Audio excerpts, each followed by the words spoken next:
अरे ये धोबी था ही ऐसा। और धोबन भी तो उसके जैसी ही है, हर वक्त दोनों मिलकर लोगों को कोसते रहते हैं। अब खुद के ऊपर पड़िए तो भुगते। पुरंजन, किसी के दुख में हम हमारी खुशियां नहीं ढूंढ सकते हैं। हमें इस बात पर सोचना चाहिए कि झोंकू को कैसे ढूंढे।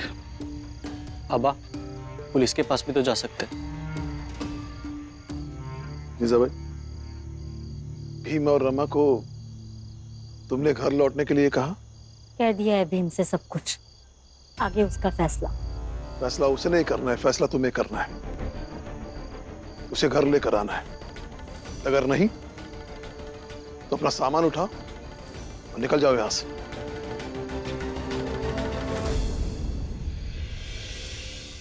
बाबा,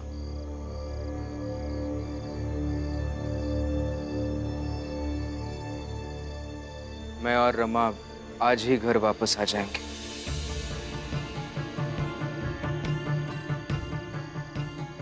पुलिया काकी को यह चाय दे देता हूँ, फिर सामान लेकर हम दोनों आ जाएंगे नीचे।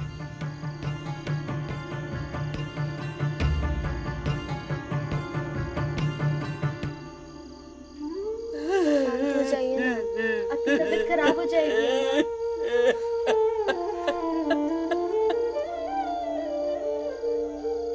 लीजिए, चाय पी लीजिए। अरे आराम मिलेगा।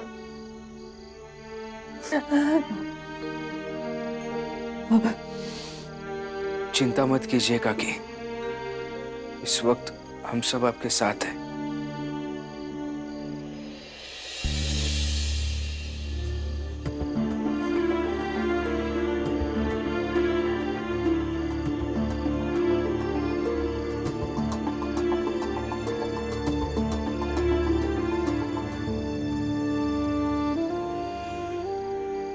डलिया अम्मा, आपका बहुत बहुत शुक्रिया। आपके ये एहसान मैं कभी नहीं भूल पाऊंगा। जा बेटा, अपने घर जा।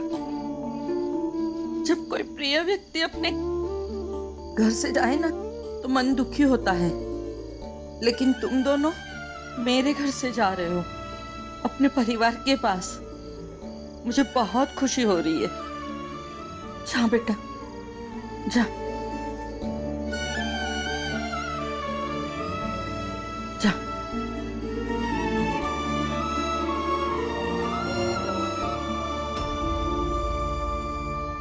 खुश रहे, ध्यान रखना अपना।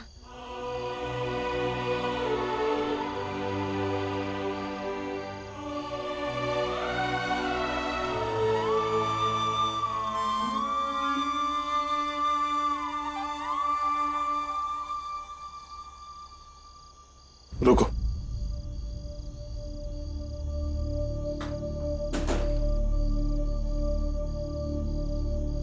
भीम, रमा, तुम दोनों अब इससे पहले कि इस घर में रहना शुरू कर दो, मुझे कुछ कहना है। देखो बेटा, तुम्हारा बाबा बूढ़ा हो रहा है, शरीर साथ नहीं दे रहा।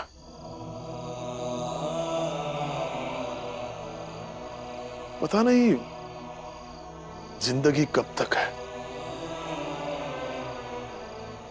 इसलिए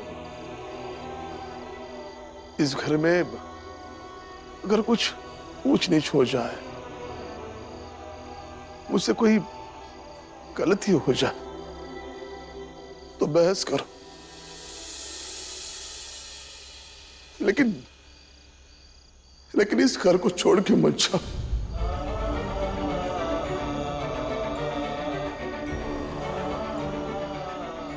इस बार तुम लौट आए तो मैं तुम्हें मिल गया।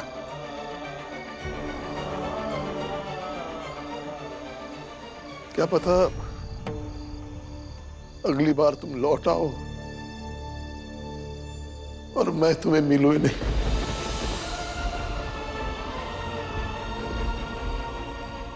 पापा,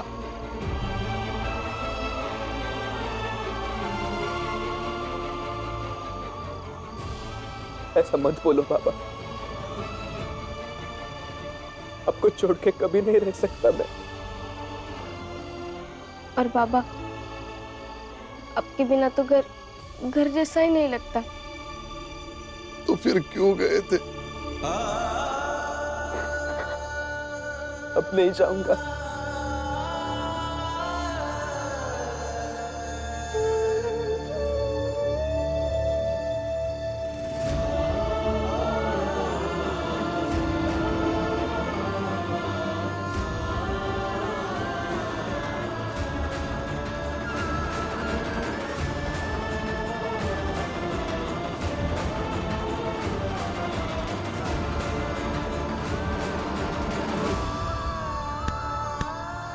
कबीर प्रेम ना चखिया, चखी ना लिया सा,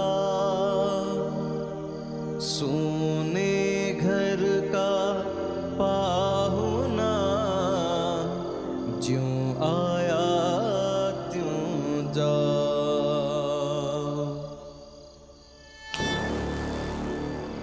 तो उस भीमराव को रोक नहीं पाता मैं।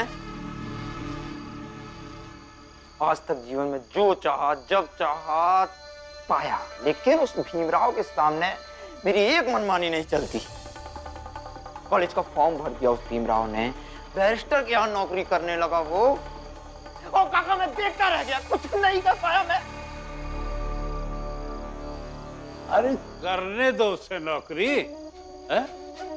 हमारी फैक्ट्री में कितने लोग नौकरी करते हैं, क्या हो जाता है उससे? नहीं नहीं नहीं, मुझे कोई फर्क नहीं पड़ता काका, मुझे फर्क नहीं पड़ता कि दुनिया में कौन क्या कर रहा है। मुझे फर्क पड़ता है उस भीमराव से। न वो नौकरी करे न पढ़ाई करे, कीड़े की तरह रेंगता हुआ जाना चाहिए मेरे सामने से वो। लेकिन मेरी हर चाल हर कोशिश नाकामयाब हो रही है। क्यों क्यों क्यों? मैं बताता हूं।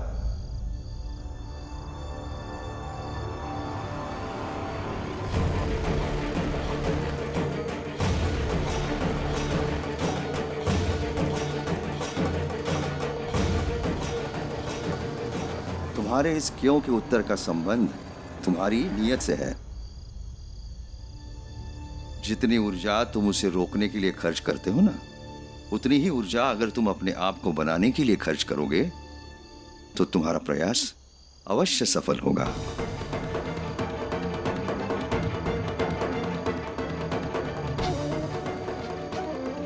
अच्छा, लेकिन एक विडंबना है गुरुजी। मतलब जब भी मैं भीमराव को अपने सामने देखता हूं ना, मैं शांति नहीं रह पाता। मतलब मेरा शरीर मेरे नियंत्रण में नहीं रहता। समझ रहे हैं ना? क्या करूं मैं, आप बताइए। ये मेरी लिखी हुई एक किताब है। इसमें मैंने मन और मस्तिष्क को नियंत्रित करने के बाबत बहुत कुछ लिखा है। आज दिन भर मैंने मेरी लिखी हुई किताबें बेची, एक बची हुई है। इसे तुम एक उपहार के तौर पर अपने पास रखो, पढ़ो, तुम्हें अवश्य लाभ होगा।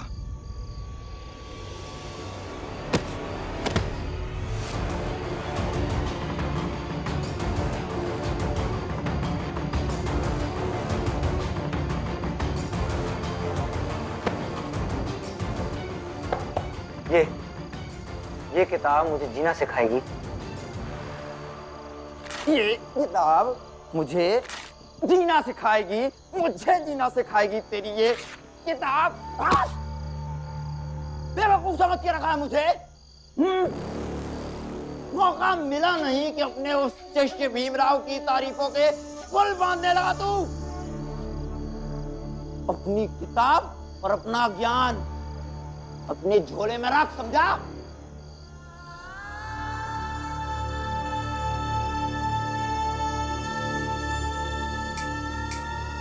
निकल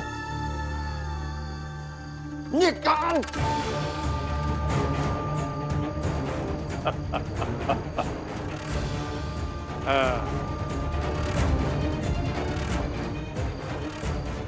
बिल्कुल सही किया इस गुरु के साथ। भीम भीम करता था,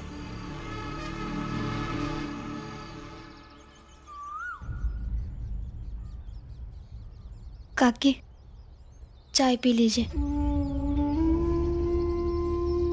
पी लीजिए, आपको थोड़ा आराम मिलेगा। पी लीजिए ना।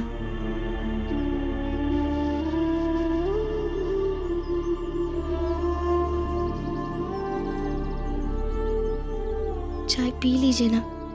फुलिया, चाय पी ले। ऐसे टूट जाएगी तो जीवन कैसे जिएगी? हाँ, चाय पी ले, पी ले। चुप। काकी शांत हो जाइए। पी ले। पी लीजिए।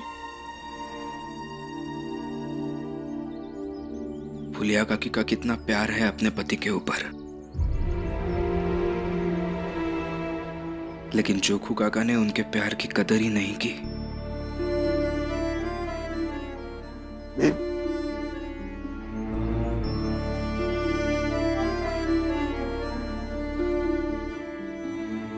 देखो बेटा, फुलिया अकेली थोड़ी है।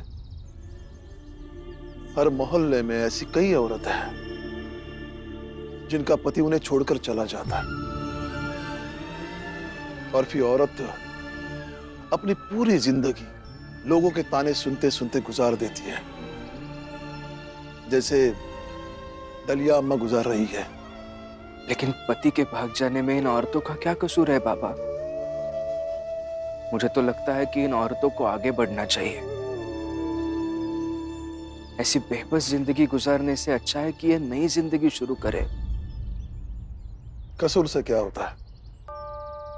ये समाज हमेशा औरतों को अपराधी मानता रहा है, और पता नहीं कब तक मानता रहेगा। और ये औरत भी अपनी जिंदगी इसलिए शुरू नहीं कर पाती क्योंकि वो पति के बिना खुद को अस्तित्वहीन समझती है। और ये सब तब बदलेगा जब ये औरतें सोच पाएगी कि पति के बिना भी उनकी जिंदगी है।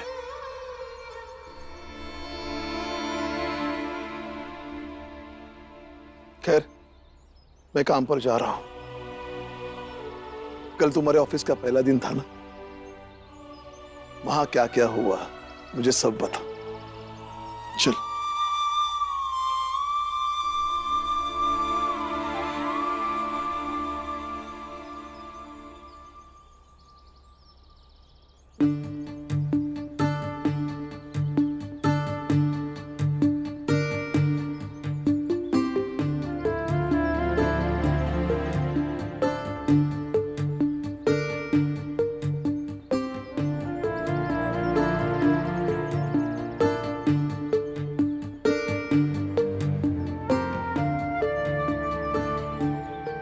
सर, एक बात पूछनी थी, पूछूं? हाँ बोलो। मैं देख रहा था तब से आप कलम ऐसे हवा में लेके कुछ लिखने जैसा कर रहे हैं, लेकिन लिख तो नहीं रहे हैं कुछ। मतलब ये आपकी आदत भर सी है या और कुछ? यहाँ तुम मेरे असिस्टेंट हो, और असिस्टेंट का काम ये होता है कि उससे जितना कहा जाए उतना करे। सवाल करना उसका काम नहीं होता, समझे? Sorry sorry sir. सॉरी नहीं, आइंदा से सवाल नहीं करना। You deserve punishment. इधर आओ, आओ इधर।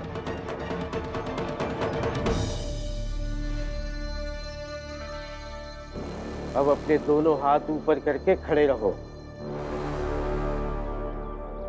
और जब तक मैं न कहूं हाथ नीचे मत लाना।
बैरिस्टर साहब,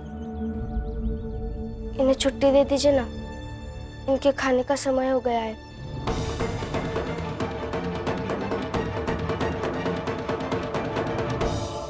मैंने कहा था ना तुमसे यहाँ बताना, यहाँ कोई तुम्हारा पति काम नहीं करता।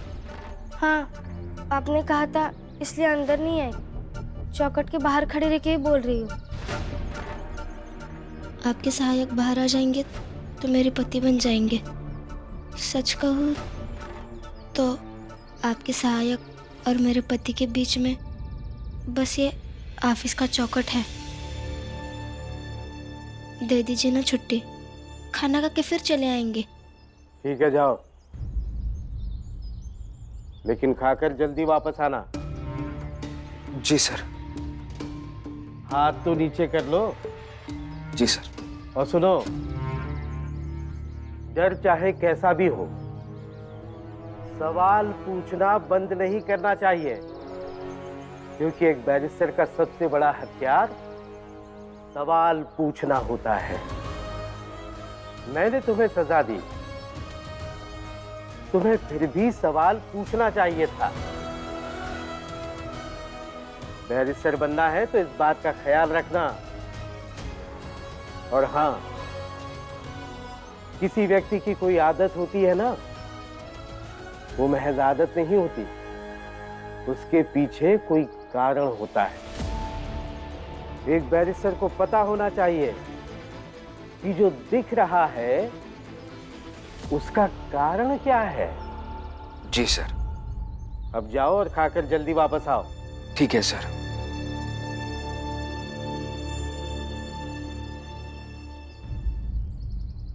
बैरिस्टर साहब ने तुम्हें ऑफिस आने से मना किया था ना? क्यों आई? तुम्हारे चक्कर में एक दिन मेरी नौकरी छूट जाएगी। ऐसा है, लेकिन आपको नौकरी दिलाने में मेरा भी योगदान है। ये बात मैंने नहीं, बल्कि आपने ही कही थी। और उसके लिए आपने वो थांकू भी कहा था। और मैं ऑफिस के अंदर नहीं आई थी, बाहर ही थी। आप चुपचाप बैठ के खाना खाइए। पूरी दुनिया इस बैरिस्टर साहब की नहीं है जो ऑफिस के बाहर भी नहीं आ सकती।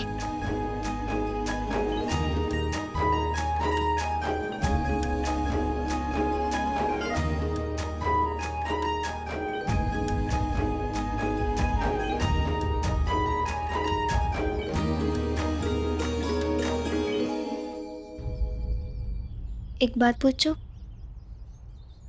पूछो। आप भी मुझे झोंकू काका की तरह छोड़कर तो नहीं चले जाएंगे ना?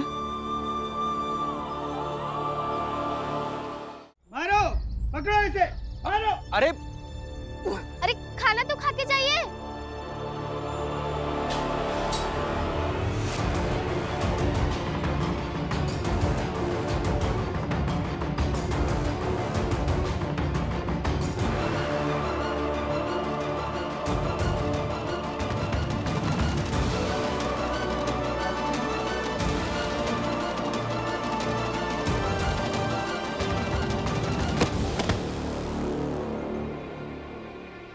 तुमने जो भी चुराया है वापस कर दो, नहीं तो बहुत मार खाओगे। अरे इस उम्र में चोरी करते हुए तुम्हें शर्म नहीं आती? मारो इसे। रुकिए रुकिए, ये क्या कर रहे हैं? इतने बूढ़े आदमी को मारना क्यों चाहते हैं आप? चोर है ये। क्या चुराया इन्होंने आपका? मेरी दवाइयों के दुकान से दवा चुरा के भागाई है। दवा? क्या बकवास कर रहे हैं? दवा की कोई चोरी करता है क्या? मेरे बेटे बहुत बीमार है, उसके लिए दवा चाहिए थी। पैसे नहीं थे तो चोरी करने के सिवा दूसरा कोई रास्ता नहीं था।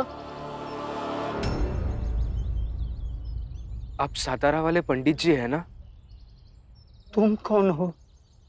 मैं भीमराव, राम जी का बेटा।